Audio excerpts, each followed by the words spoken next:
Una nuova stagione di relazioni tra Corsica e Sardegna divise da un braccio di mare ma unite da problemi comuni. A Sassari la compagnia teatrale Sarza ha messo in scena per le strade un inedito incontro tra sardi e corsi illustri. Il servizio è di Alberto Calvi.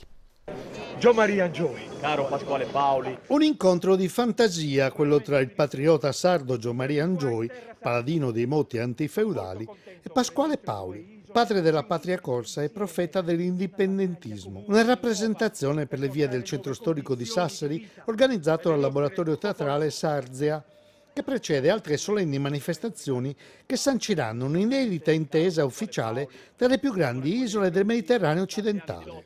Il 14 marzo scorso ad Ajaccio è stata firmata una dichiarazione di intenti comune tra i presidenti delle due regioni insulari.